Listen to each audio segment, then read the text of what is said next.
going to now officially start the debate, just making sure everybody is where they need to be. Great. Okay, so we'll start with the territorial acknowledgement for the SGPS. The Society of Graduate and Professional Students recognizes the traditional and ancestral territories of the Anishinaabe and Haudenosaunee nations on whose lands we gather on today. This land acknowledgement reminds us that rich Indigenous governances still exist and will go into the future. This should also serve as a reminder that we are benefiting by living on this land that is a traditional territory of Indigenous people. Okay, so everyone has their debate format, hopefully, with them. So I'll just give it a little bit of a rundown. In terms of the structure of tonight's discussion, all candidates, whether they're contested or not, will have an opportunity to provide 2 minutes for opening remarks. Excuse me. And we will then also, excuse me, go into some general questions following that. So we'll begin with uncontested candidates, then we'll go to the contested candidates for their opening remarks. And the one area where we have contested position is for VP Finance and Services. Then we'll move into general questions for everyone. So these will be questions that have been provided to you already. And people will have about 1.5 minutes per question. There are a few questions that are listed. We were hoping that we would get a fair bit of audience attendance, but we also wanted to have some structured questions so everyone knew what to expect in advance. So I'll go through a couple of questions and then we'll move to the audience and we'll just look at where we're at for time for that. There'll be an intermission and then some candidate specific questions. This would be for the uncontested position. So for each position that is going to be on the ballot for the question is an acclamation. The questions will be posed first to those candidates and then we will move into, so the first half for contested, second half for uncontested, and then we will move into closing remarks for everyone. You'll notice that for each opportunity to speak, candidates will have approximately 2 minutes. That will be a maximum. We will be keeping track of the time and we'll provide a little flag to you when we get to about the 30-second mark and then the 10-second mark so that you can wrap up your comments. And we'll be doing that through the chat. So please keep your eye on that when you're speaking. I think that's really all that we should go over. Hopefully that's pretty much in line with what your expectations were. And if you have any questions, now is a good time for candidates. Okay, great. Everybody seems okay. That's good. So yeah, it'll be fairly informal because it is a small crowd. So if we will do our very best. If there are questions as we go through, just let me know. And yeah, you can put those questions in the chat or just raise your hand and we'll get to you. All right, so I'm going to try to vary the order in which I ask questions and call on people so that you're not exactly sure of what's happening at any given moment and no one is on the spot to kick it off each time at the beginning. So we're going to just start with opening remarks and I will go to Emil. Go ahead, Emil. Hello, everyone. My name is Emil Matisse. Go ahead. Yeah. Oh, thank you. I'm a first-year neuroscience master's student with a passion for education, research, and social justice. I'm supervised by Dr. Blum in the computational neuroscience lab, where we are investigating neural dynamics within a new brain modeling paradigm. I'm incredibly excited to have the opportunity to meet you tonight and answer any questions you might have. I'm running for the graduate student senator position because I want to implement positive change that will better the graduate students at Queen's.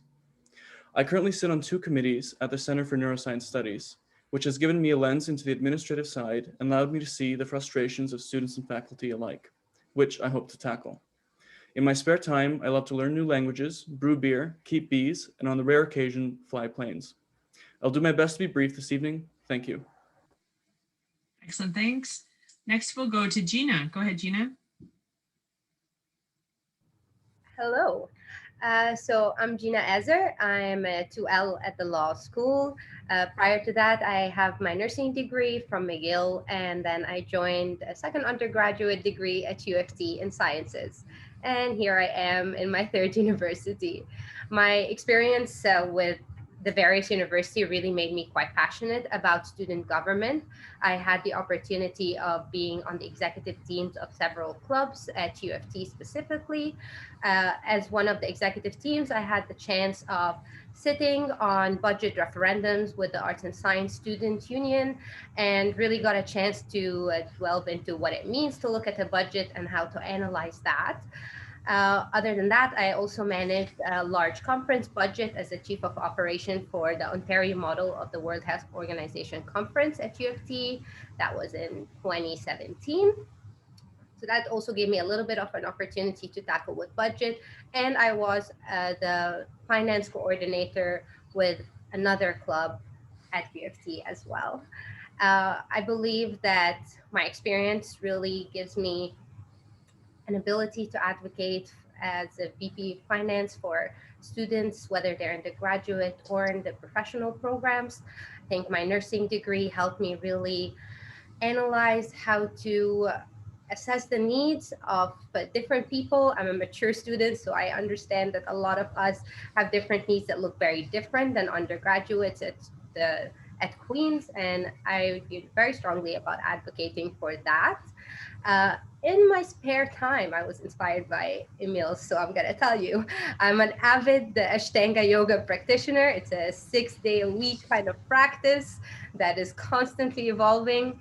I love animals. Recently, a new furry friend joined my house. It's a little kitten. My dog's called Hershey, and my cat is called Twix. So we're keeping the chocolate theme alive. Thanks, Gina. Great. Okay, so next is going to be Anthony. Hi, everybody. My name is Anthony, and I'm a third-year PhD student in the Cultural Studies program here at Queen's. So I've been at the SGPS for 2 years now. I started in 2019 as the social commissioner running events for the SGPS. And this last year, I was the vice president community, which is a position that I'm running for again for next year. And I also have experience as a representative from the music department to the York University Graduate Students Association when I was doing my master's. And I'm also the student co-chair for the steering committee in my program, where we just finished a 2-year process of rewriting a constitution. So that feels good to be done. I never want to look at it again. And I think that's all I'll say for now. Thanks everyone for coming. Thanks, Anthony. Okay, so next we're going to go to Justine. Hi, everybody. Thanks for coming. And to everyone who's watching afterwards, thank you for watching. I'm Justine Amon. I'm a second-year Master of Science student in epidemiology here at Queen's. And this year I'll be rerunning for the role of SGPS president. I had my first introduction to the SGPS when I served in one of their services, the SHRC, or the Sexual Health Resource Center, where I worked up the ranks to end up being the director of that organization. After that, I decided I wanted to get more involved with the SGPS itself. So I ran last year for the SGPS president, and after having the honor of holding that position for the year, I just feel like there's so much more that can be done, so why not go for a second round? I know that this year I'm going to be guided by the pillars of transparency, accessibility, and responsibility. And I really do look forward to ensuring that graduate and professional students have the best possible experience they can while they're studying here at Queen's, whether it be remotely or in person. And just kind of go off the vibe of the conversation, I enjoy doing puzzles in my free time, reading books, and I'm casually keeping a plant alive right now, which is very great. Great, thanks, Justine.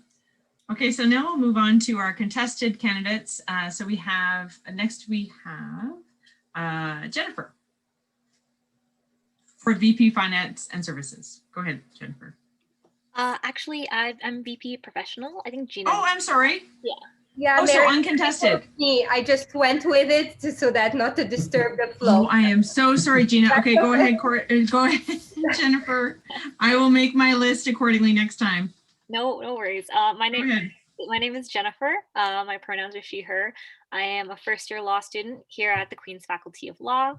I am running to be your VP professional, or yes, sorry. Got a little bit rattled there. So just a little bit of history about me. I came to Queen's from the University of Toronto, did my undergraduate studies in political science and book and media studies there. And in my time as a book and media studies major, I served as the vice president of the Book and Media Studies Student Association, which at the time was an incredibly small and insular kind of program. It wasn't big and established like, for example, English or the other majors. So I think I'd like to transport some of my the experiences that I gained there into BP Professional, because, you know, as is the same thing with a small program like Book and Media Studies, I think a lot of the times the needs of professional students can differ greatly, not only from the needs of undergraduate students, but also from the needs of other graduate students. So I think my experience working with kind of maybe more kind of, I don't want to say isolated, but I guess smaller sects within bigger organizations, I think will be really useful for me. In my spare time, I like to cosplay, which is a sort of like costuming type thing. I also hold a grade 8 practical exam pass thing from the Royal Conservatory of Music, and I am also an amateur at the ukulele. So thank you so much. Thanks, Jennifer. Great. Okay, so that's our first round. And Wait, we'll move into the... wait, I need to give an opening statement. Oh my God, Courtney, I'm so sorry. Yikes. I mean, if you don't want to hear from me, that's okay. No. I was like transferring names over and then I missed you. I'm so sorry. Go ahead, Courtney. No worries, no worries. So my name is Courtney Bannerman. I'm a current PhD student in the Department of Biomedical Molecular Sciences. And you may have seen me around before. In 2019, I was elected to the position of graduate student senator. And then in 2020, I was elected to the position of VP graduate in the SGPS. And it's been a very up and down time, especially with COVID, quite a crazy time to take on an executive role. But even though it has been pretty crazy, we have had some successes, of course, with my role. One of the biggest successes was that I was able to work with the student union, PSAC, as well as the International Student Working Group to advocate for a reduction in the international PhD student tuition down to the domestic level, which was a long time coming. I also was the lead on the campaign of the Fair Fees for Students, which was to advocate for a reduction in mandatory fees for students while the services that charge those fees were closed.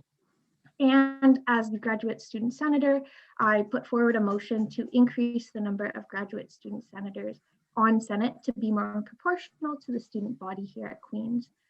If I'm elected to the Vice President Finance role, I really would like to reassess the SGPS student fee to see where else we could cut excesses, because of course, I think a lot of people are still hurting after COVID, and the SGPS does carry a very large surplus at this moment.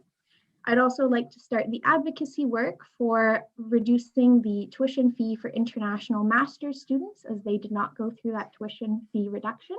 As well as if we are hopefully, knock on wood, we're not still at distance learning come the summer, I believe we need to start the work in reducing the cost of mandatory fees if the services are not going to be open. So that's kind of what I would like to do in the role. In my free time, I really like to knit. I knit a lot of sweaters and blankets. So I have a lot of yarn all the time around my house and a lot of plants as well. So. Thanks, Courtney. Great. Okay, so now we will move on. And I'm sorry about that. I've got everybody sorted out and we're gonna change up the order in this next round. But just to give you a sense of what is happening next, these will be general questions. The contested candidates will go last, and those people are Gina and Courtney. And the questions that are available, we have 3 questions. They're just general questions that the SGPS elections team came up with that have been provided in advance to all candidates. And I'm just going to start with 2.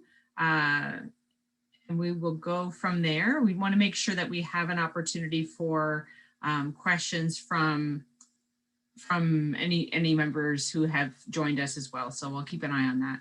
But I'll start with one of the general questions, beginning with, what is one pressing issue and a potential approach you would use to solve that issue within the SGPS or within graduate studies, generally speaking, at Queen's?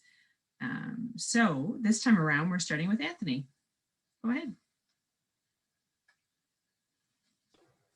My internet kind of cut out there, but it's the successful initiative question. This is, pressing issue. I'm changing up the order of the questions too. All right, sounds good. I think what I'll highlight quickly is just the, question of student engagement with the SGPS, which I think has improved this year. We've done, Justine and Courtney and I and the rest of the exec this year, there are town halls that have been set up every month. So Justine has office hours. And I think we've done a good job of doing our best during a pandemic to somehow increase student engagement, which is just such an obstacle when this has been a problem for years prior to the pandemic. So I think there's a lot of reasons. I think this is a multifaceted problem. I think one thing that I've actually heard from people, multiple people, like actually probably at least 4 or 5 students that I've talked to, is that supervisors and departments are actually discouraging students from running and participating in student governance at the SGPS level. I think this requires a bit of diplomacy work. I think it's really important that students are able to advocate for themselves and for others. And I think that students have the best idea of what students need. So that's one issue. I think there's also a lack of adequate pay for student labor at the SGPS. I don't think, and I think this is a problem at many levels, from commissioners to the executive. And then I think we also have a governance structure that tends to isolate us rather than invite people in. And I'd like to look at that a bit more next year, how we could maybe create more of a lateral decision-making process rather than a hierarchical one. What that might look like, what would work for our organization. And my time is over, so I'll leave it that's there. it. Thanks very much, Anthony. Great. So next we'll go to Jennifer.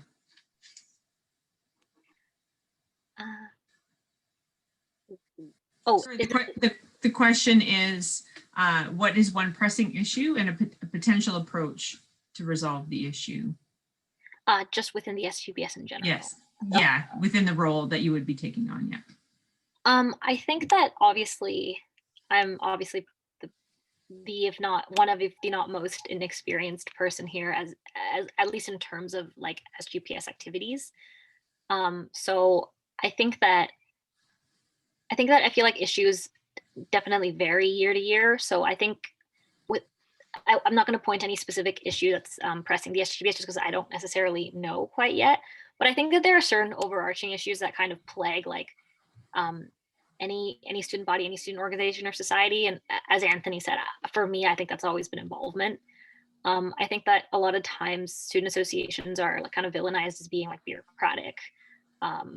Maybe potentially, even some people have very negative opinions about the fees that they're paying. They don't know where their money is going. And I think more transparency in terms of that would definitely make a more favorable opinion of the SGPS in general. And also, I think, yeah, like more aware, going off the transparency point, I think more awareness of what it is exactly that we do. I think, people know that the SGPS is in charge of like transit fee reimbursement and health and dental services. But I think, we're so much more than that. And I think that the first part of like using your rights is knowing your rights, and I'd like to increase awareness of that in general for sure. And I have 30 seconds left, so I'm going to wrap up there. Super. Thanks, Jennifer. Okay, next we'll go to Justine. So that's a good question. I have two answers in mind, but I'm gonna pick one just because I feel like for the last year we've been talking about COVID-19. So I'm gonna skip over that. There's a lot that needs to be done for September, but another really urgent and pressing issue we have is the need to create more and provide more resources and platforms for folks who are doing advocacy work. This year, we were able to create a portal. Our VP community, our commissioners worked incredibly hard to get a whole bunch of resources up in one place so community leaders and student leaders could take resources without having to do the labor to find them. So they can find them right on our website. But I think holding administration accountable for reactionary responses or reports that go, kind of to the shelf to die. I think that is it's a bit more complex than simply putting up a portal. And I think working together with the team of commissioners and the executive, we would be able to collaborate with student leaders, current student groups that are doing tons of advocacy work to make sure that Queens, the SGPS, whether you're attending virtually or on campus, is the safest, most equitable experience for everybody. Thanks, Justine. Okay, so next we'll go to Emil. Currently, there isn't an overarching policy that determines if a supervisor can take on a student. Funding alone is insufficient to determine if a supervisor is able to train a graduate student. One approach was to implement a supervisor-supervisee contract that outlined responsibilities. But ideally, this document should be signed before an applicant has to decline other offers. Otherwise, it can still leave them in a pretty bad position. Unfortunately, this proposal is a point of contention since it resembles employment contracts and therefore is not really feasible to implement. There are a lot of concerns from both union side, faculty.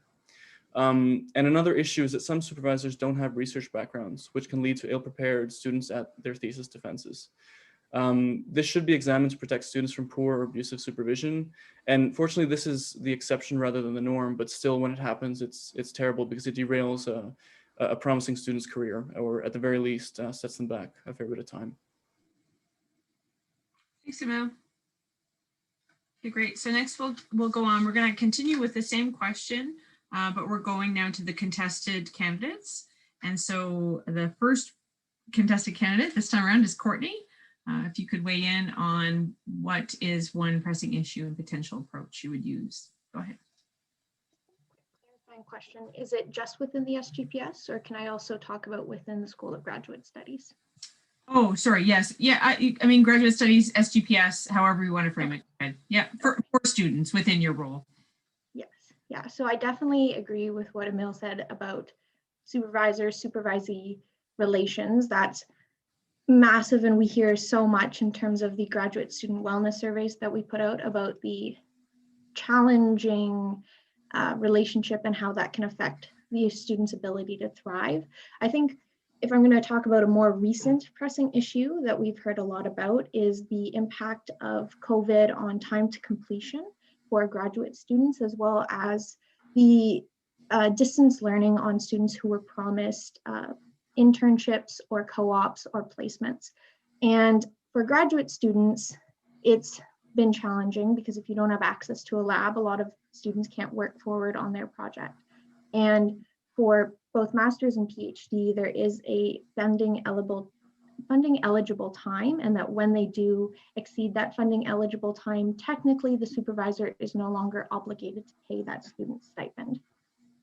So we've remedied this past year at the SGPS by working with the School of Graduate Studies to increase funding extensions, and I believe that this is something that we'll probably have to continue to fight for and continue to advocate for students, because obviously COVID effects will not just change one fall semester, but could have lasting impacts, especially when you consider the fact that we are still to a certain extent in lockdown and that human-based research is not being conducted.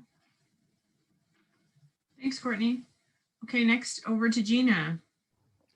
Hey, so being an applicant to the VP of Finance, I did my due diligence. I went on the SGPS website. I looked at our budget, and our budget is ineligible to be understood by any person that goes to school who does not have a CPA degree behind him. So something that I really want to tackle, which really ends up impacting student engagement and people understanding what exactly we do, is a transparency behind our own budget. I think we can work on the titles in the budget to make them a lot more user friendly for people. So I'm hoping to get the opportunity to sit with the accountant and whoever prepares the budget to maybe discuss how we can make this easier to read, because I have a couple of years now of law school education. I sat and I looked at the big budget, similar sort of in its amount that it's managed at UFT. And even though that was also complicated, it seemed to be easier to be understood than the one we currently have on our website.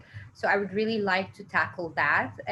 The SGPS in general, I feel could always be more inclusive and address diversity, which would be something that I would like to encourage also as part of my role as part of SGPS. Thanks, Gina. Okay, so now we're going to move into the candidate-specific questions for our contested candidates for the one position, which is finance and services. So we're back to Courtney and Gina. And I'll provide 2 minutes, up to 2 minutes to respond to the questions. And each person after responding will go to the next person who can then provide a rebuttal or a retort from that. So that we have one general question.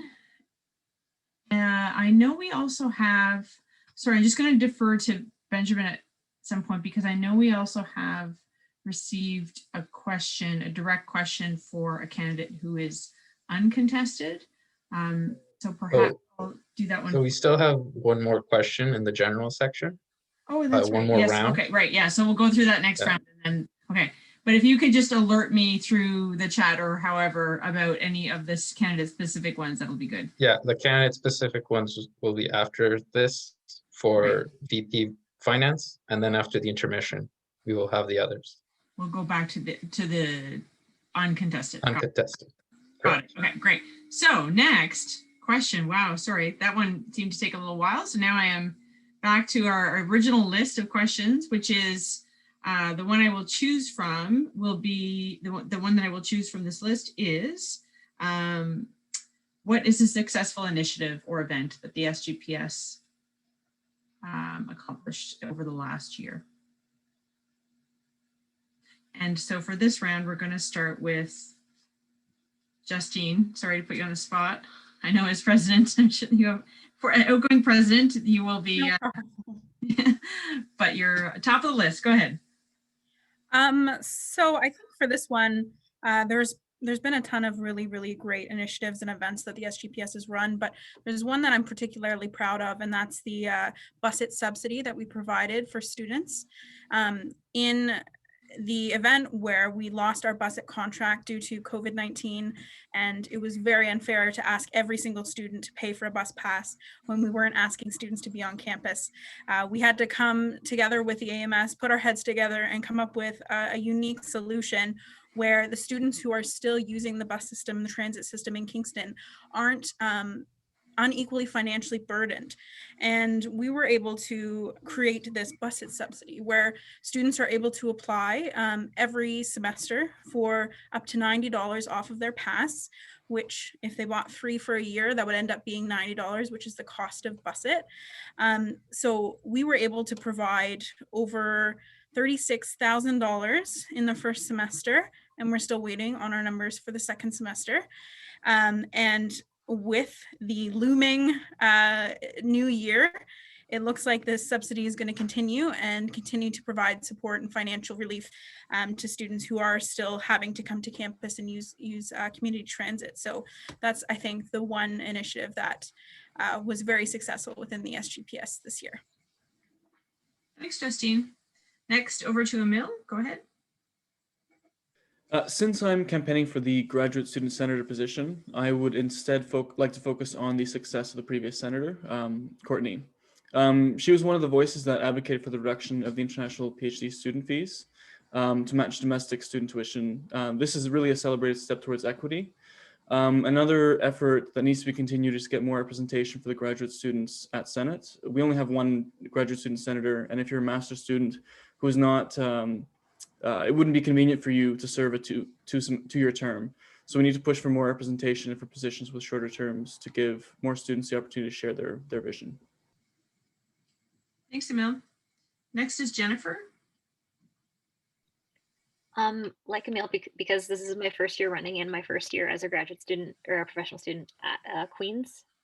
These accomplishments are not my own, but I guess it's a good time to highlight the accomplishments of very talented people came before me. So I guess echoing what Justine said, I think the most noticeable thing not as an exec, but as a student, was the bus fee initiative that was taken. I think it was absolutely incredible that got done, and also got done so quickly. And also, I think just the initiatives that the SGPS has taken during the pandemic and during COVID to try to like reach out in forms of like surveys and like outreach program initiatives on Facebook that I've seen has been really, really good. I think that any increases in engagement can definitely be attributed to that. So good job. Thanks, Jennifer. Anthony, you're next. Sorry, sure. I think since a few of the things that I was going to mention have already been mentioned, I'm going to take this opportunity to plug something that's still upcoming that I'm excited about. The Scholarship Beyond Boundaries Conference, which is happening March 20th and 21st. This is a model. I was fortunate to be on the planning committee under the powerhouse that is Claudia Hertenfelder last year, and was able to kind of help to model this conference. And I really love the I guess, way that sessions are run for this conference, where we have truly multidisciplinary panels, people speaking not in technical jargon, but in language that's accessible to people outside of their discipline.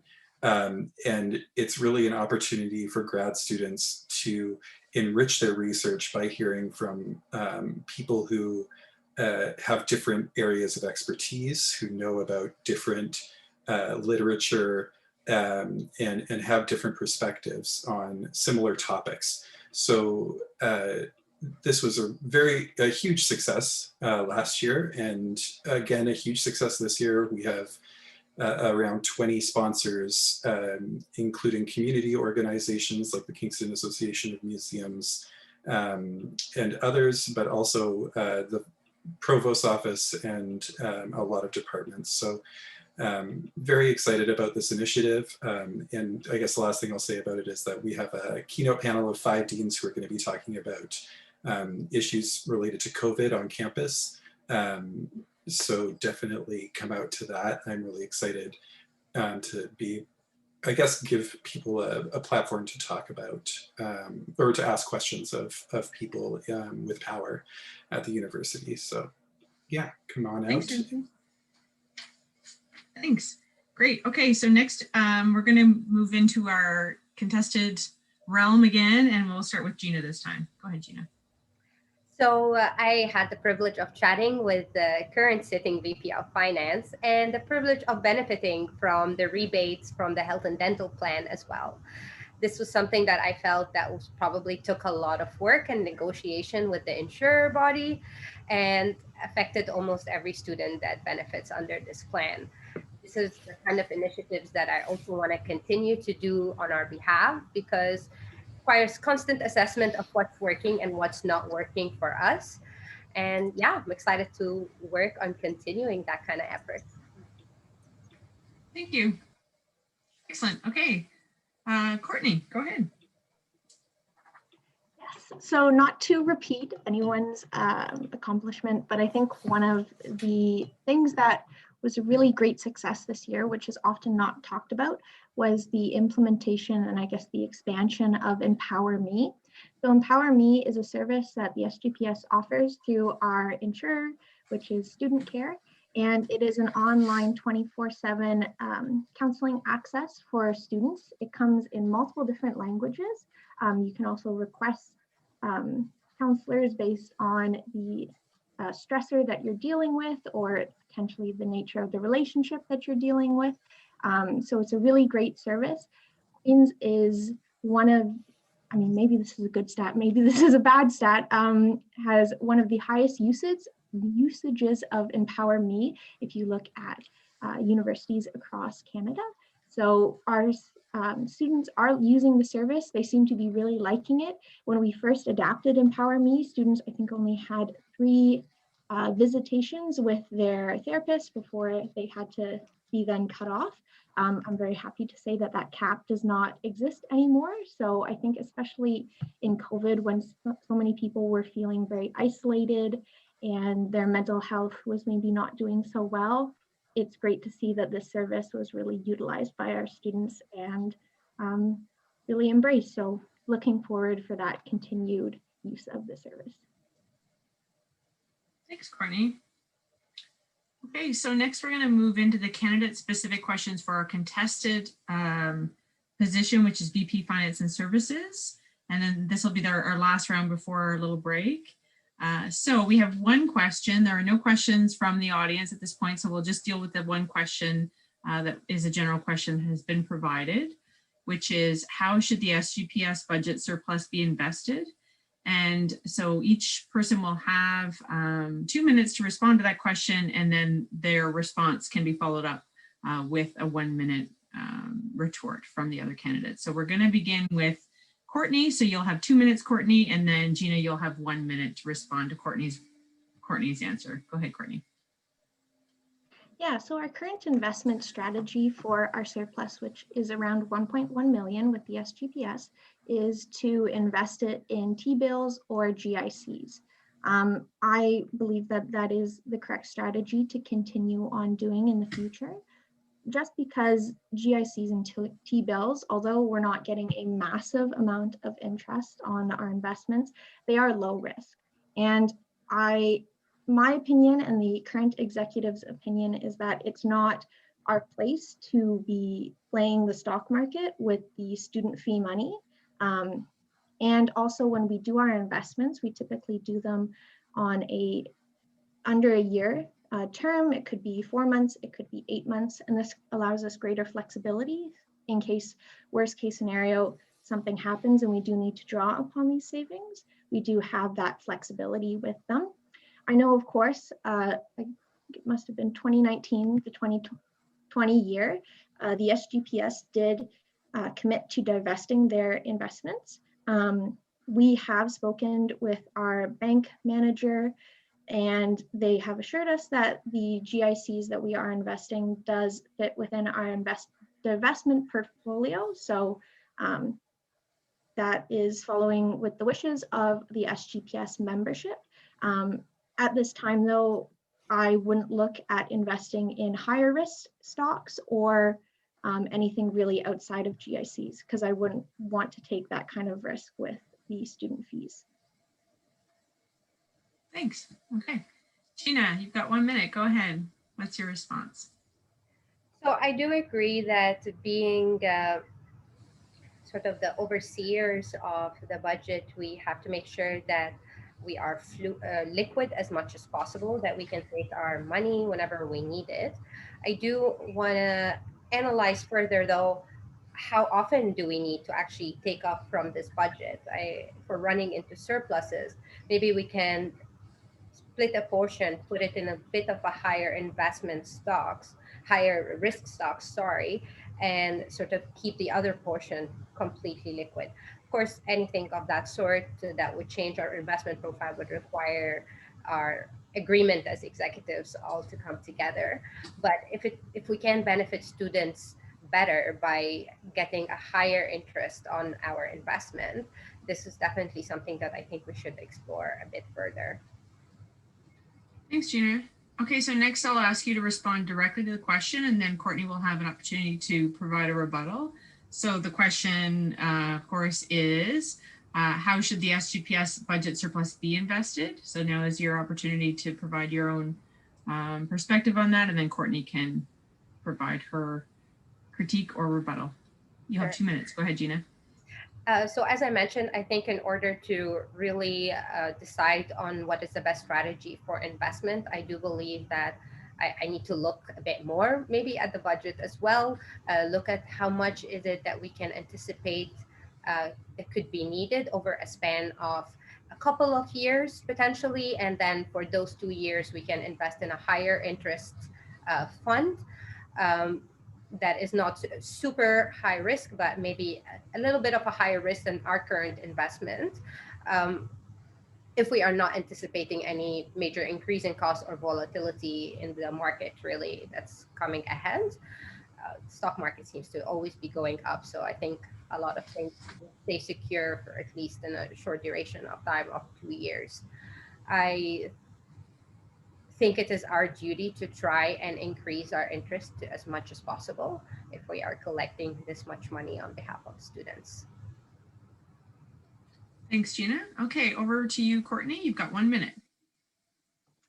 Yeah, I think I would just want to push back a little bit. I think that the role of the SGPS is to collect student fees and then spend them on services that are used towards the students. When you start to look into higher risk stocks, you could potentially be paying out more of a management fee, which ethically, I don't feel like it's our place to be spending student money on the management of our investment portfolio. Also with long-term investments, that really takes the autonomy away from the executive in future years to decide on how their money should be spent.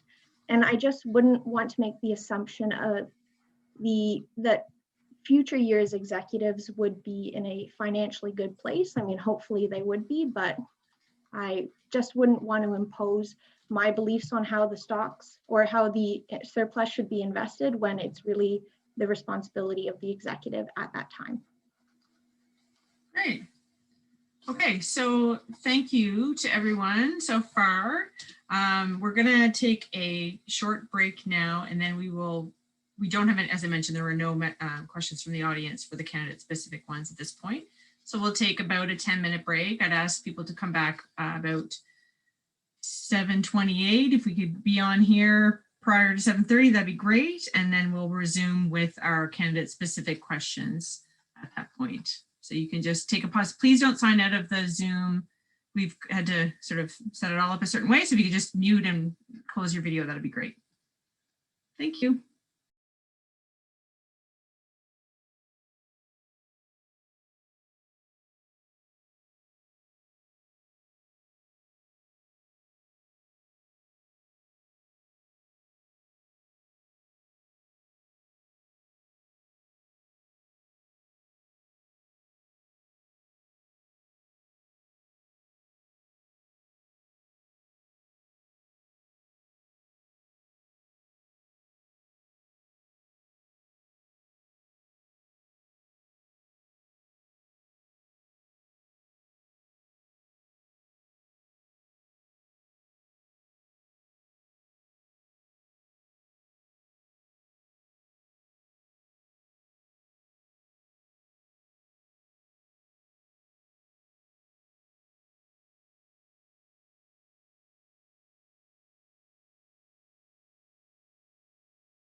Okay, thanks for rejoining so promptly, everyone. Okay, so we're going to continue on with the debate format in the sort of list in the order in which you've seen these upcoming questions. So there are specific questions for each role. And so we'll start with the candidate specific question for the VP community and campaigns position. So this one will go to Anthony. And the question is, should the SGPS focus on internal cohesion or external outreach? And you'll have 2 minutes. Go ahead, Anthony. Sure. I don't want to cop out, but I think it's got to be both. I don't think it can be one or the other. But if I'd have to pick based on our current situation, I think internal cohesion is probably the thing that we've been focused on as an executive right now.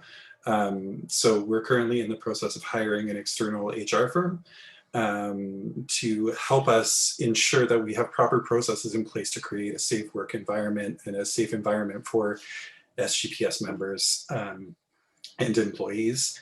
This is a long overdue process, in my opinion, and one that I'm really happy that we're working towards and hopefully going to have implemented by the end of April. And so I think that internal cohesion that will be provided by having people kind of help us with these sort of questions, people with expertise helping us with these questions, will lead to greater efficiency within the organization, quicker decision making, and less labor less labor spent on HR related issues that we're perhaps not experts in necessarily. But at the same time, I'd say that external outreach has been really, really valuable and important this year. I know Courtney mentioned earlier how it was our relationship, our improvement of the relationship with PSAC this year that resulted in a reversal of the university's decision on remote TA and RA work, as well as reducing international tuition rates to domestic levels for PhD students. And I'd also say our relationship with the Canadian Federation of Students has proved vital this year. That's something that I've been working hard at to actually be an advocate at that level and to put pressure on provincial national governments and to join other schools and other student unions to be able to do more powerful work in solidarity with others. So Thanks, Anthony. That's it. Thanks a lot. Sorry. Great. Okay, so next we'll go to the question that we have for the candidate for president, who is Justine. What is the most important aspect of the SGPS and how would the position of president help you affect it? So I'm not sure if you've had time to reflect on the question, but regarding the role and the organization and what you would do in the future to improve on the role and the relationship. I think in my view, the most important aspect of the SGPS is actually the student voices themselves. We kind of have the responsibility to reflect that, but if we don't hear about it, we don't know what we don't know. So we need to be able to amplify voices and provide platforms and programming to create those opportunities for students to reach out to us, tell us what they want, tell us what they need. And I think the position of president generally is more inward facing, where I have had the opportunity to speak with administrators, senior leadership teams, board of trustees, but there is limited amount of time and expectation for you to engage with students one-on-one. And this year I've had the opportunity to create a bi-weekly newsletter, institute weekly office hours at the same time every week, as well as hold monthly informal town halls to increase increase the variety of platforms where students can reach out. And I think what needs to be done this year to help continue to push and amplify student voices is to continue programming that's going to engage students in advance with executive positions. So for example, something like an internship program that occurs in November or December where you can shadow a member of the executive to learn if this position's for you, spend a day in the life of president or VP community or VP finance, and figure out what the actual time commitment is, what's the reality of the position.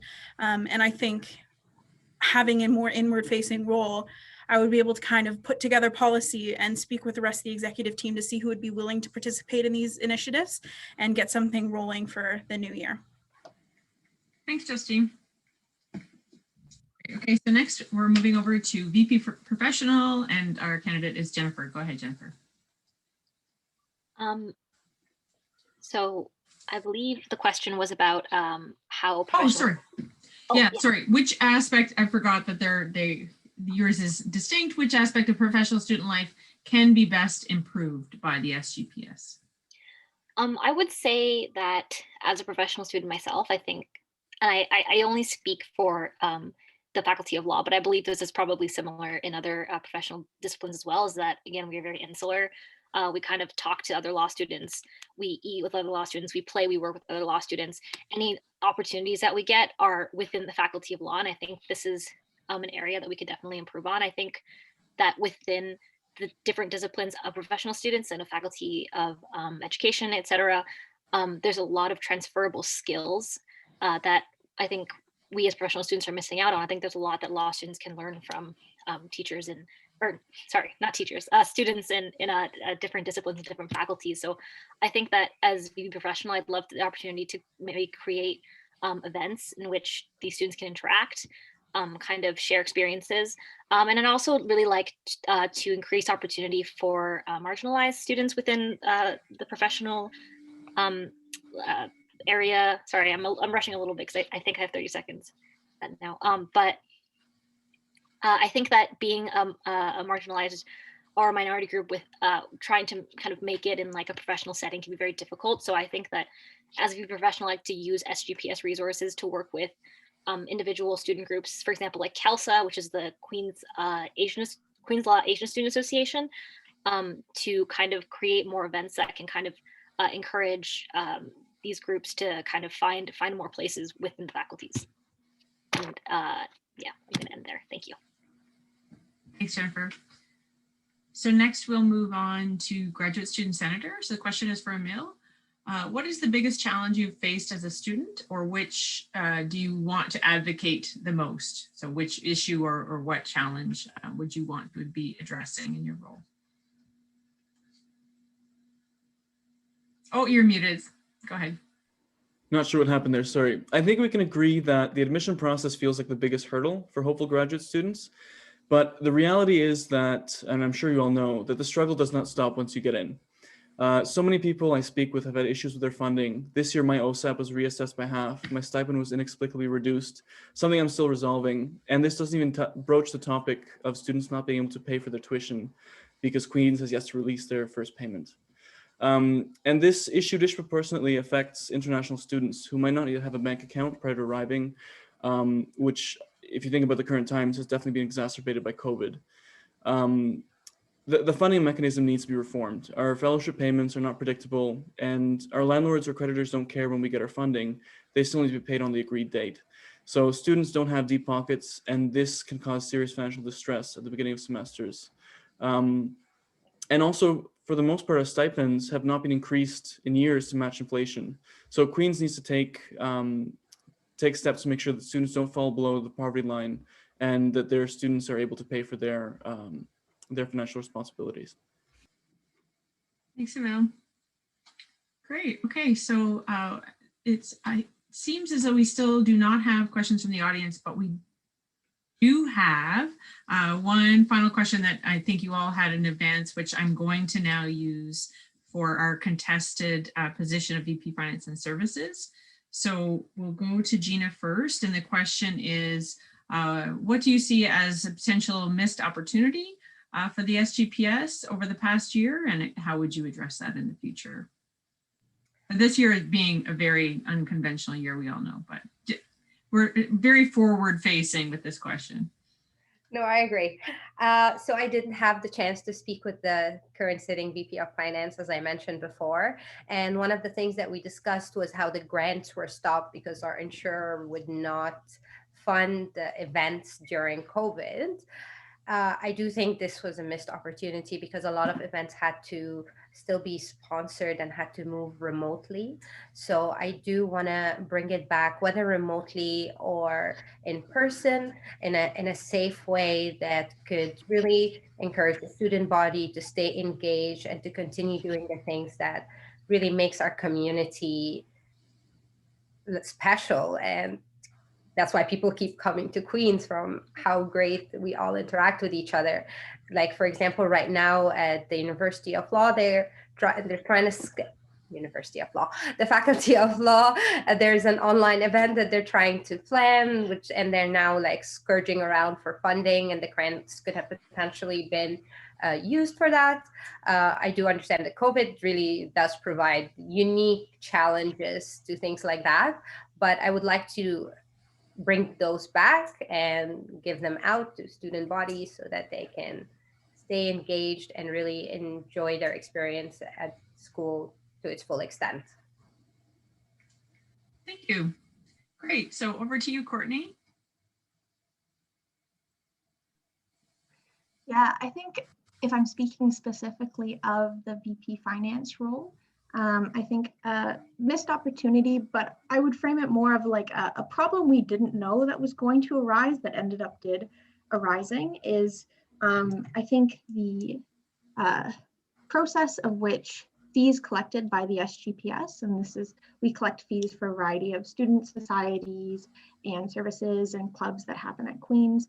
The process, I think in some ways has become a little bit inefficient, and I know the current VP of Finance, Tamara, has in some ways struggled to get a hold of some of the bodies that we've collected fees for. So I think a missed opportunity, and definitely something that I would like to do should I be elected to this position, is really streamline the process so it can be more efficient and everyone can get their student fees faster and just less headaches on everybody's end. Thanks, Courtney. Okay, so I'm just conferring here at the moment with the CRO. So there is an opportunity for rebuttal. I think we'll do that for just the contested candidates. I think that's what the suggestion is here. So we'll go back to Gina. And Gina, if you wanted to speak to that question again or to Courtney's response, you'll have up to a minute to do so. So I do not have a rebuttal to Courtney's response. I did speak to Tamara. I totally agree. We do have to streamline this process. I am one of these people, my pet peeves is inefficiencies. And I want to look always at ways at how to close loops and see where the gaps are and fill them. So my candidate has brought up an excellent point, and I do agree with her.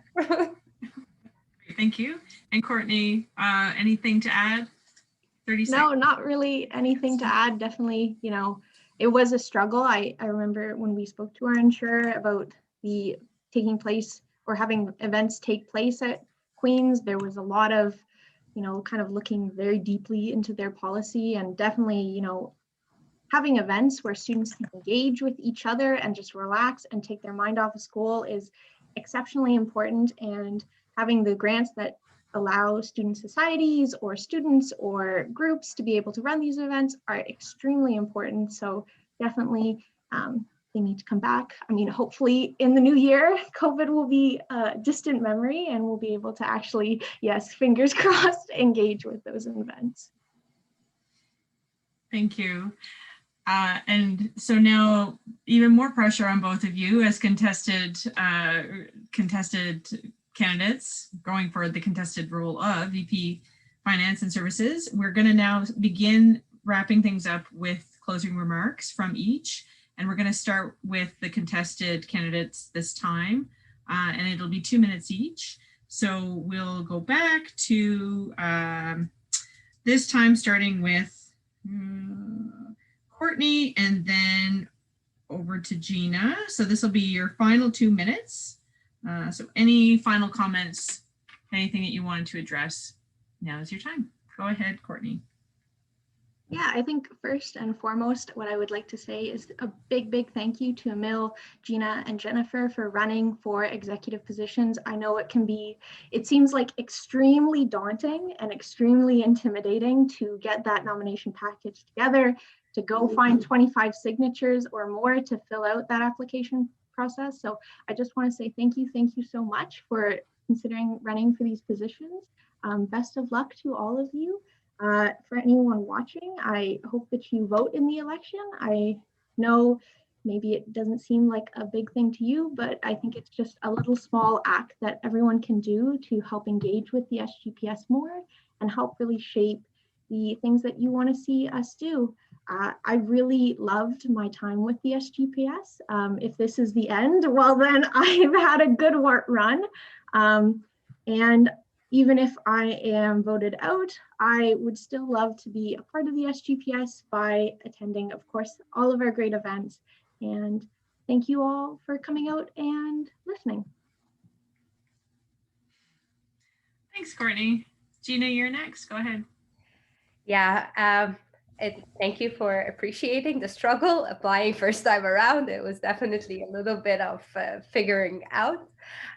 One thing that I didn't mention that I really, really want to touch on if I was to be elected as a VP of Finance is really working on our bursaries and our bursary application process.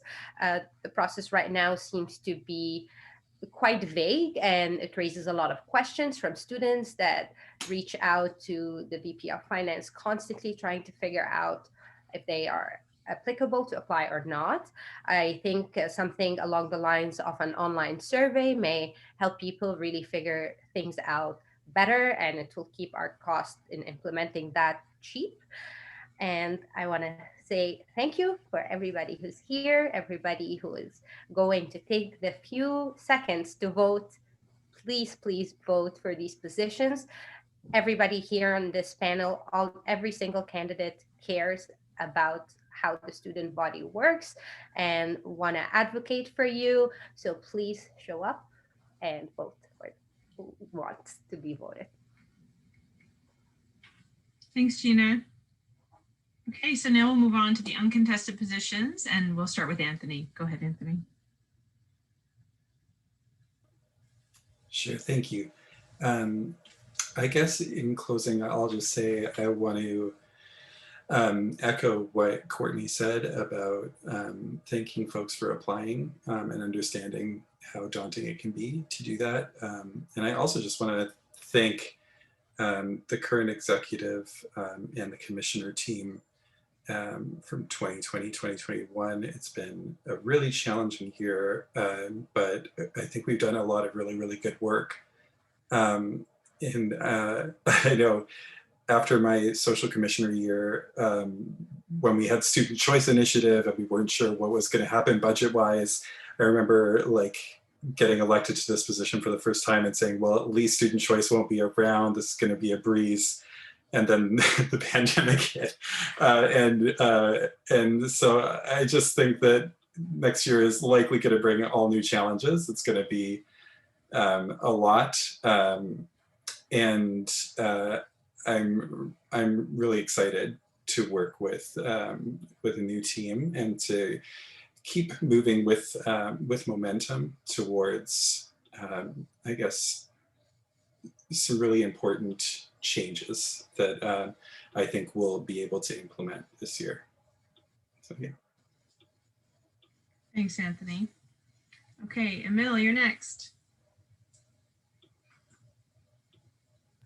So first, I want to thank all of the candidates. Although we don't have fiercely contested positions, we do have a lot of decorum still, and we've all been very supportive of each other. So I do appreciate that.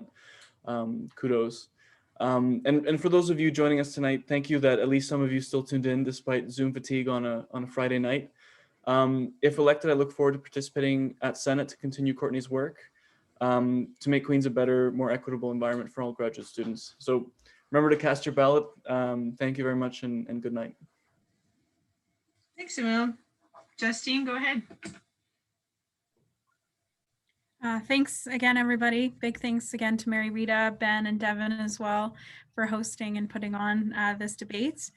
I just want to say that if I'm reconfirmed into this position, I'm incredibly excited to see how we can work together as a team to reach goals and maintain the forward momentum that we have right now to create the best SGPS possible. And if there's anything that you do on February 11th and 12th, just open your email and click on the link. That's all you have to do. Click on the link and vote, and you'll be a part of student democracy to have your voice heard for any and all issues that you may have or may not know you have and want to come up in the future. So thank you so much, everybody, for your time. Thank you. Okay, and our final candidate, Jennifer, go ahead. So of course, first of all, I'd just like to thank everyone, all the candidates, all the past exec as well. I think, there's that saying about standing on the shoulders of giants and such. And I look forward to, if elected, continuing all the amazing work that has been done so far. And I think if I want the student body to take one thing away from not just this debate, but I guess just student societies in general, is that at the end of the day, we are just advocates for you. Like we don't make decisions based on what we want. We make decisions based on what is best for the students whom we have this jurisdiction over. So whoever's watching, don't be afraid to reach out. That's literally all that we're here for. So thank you so much for your time. Thank you. So, okay, now I'm going to take a moment to thank all of our candidates this evening. You have been really forthcoming with your objectives and with your ideas for the future, and we really appreciate that. Appreciate your time and your energy that has gone into this process of putting forward your name. It is not easy, as a few of you have noted, and it is to be commended. And I do also want to echo all the comments encouraging students to vote. It is the most important thing that you will do. It maybe doesn't seem that way given all the other objectives that you have in the front of your mind, but being a part of your society at Queen's, your graduate student society, is a really important important endeavor, and it takes very little. So please do vote. And if you have questions, as everyone has mentioned, their information is available on the website. So reach out in the coming days. And if you have any questions for the elections team, you can send those to us as well. And on behalf of Ben and Devin and myself, I'd like to thank you all again and wish you a very happy weekend. Thanks for being with us. Bye, everybody. Thanks, everyone.